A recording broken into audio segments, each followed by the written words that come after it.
আজকে দেখাবো লতি কিভাবে পরিষ্কার করে তাড়াতাড়ি পরিষ্কার করা যায়।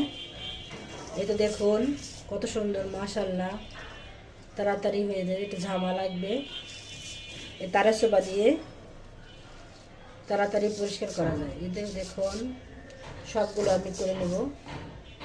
দেখুন কত সুন্দর পরিষ্কার হয়ে গেছে। পুরো ভিডিওটা দেখতে থাকুন। এই তো আমার লতিগুলো বাছা হয়ে গেছে। ঝটপট দেখুন, তারের তারের সোবার সাথে ময়লাগুলো এসে পড়ছে। দেখছেন, দেখুন কত সুন্দর, মাশাআল্লাহ। সবগুলো আমি এখন কেটে নেব। এইভাবে আপনারা পরিষ্কার করে তাড়াতাড়ি খেতে পারবেন। লতি খেলে রক্তের হিমোগ্লোবিন বাড়ায়।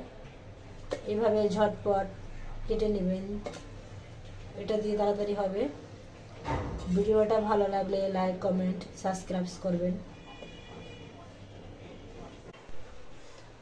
এই তো আমার লতি কাটা শেষ। দেখুন কত সুন্দর হয়েছে। এইভাবে বানিয়ে খাই দেখবেন। কাটাগুলো ভালো লাগলে লাইক, কমেন্ট, শেয়ার করবেন।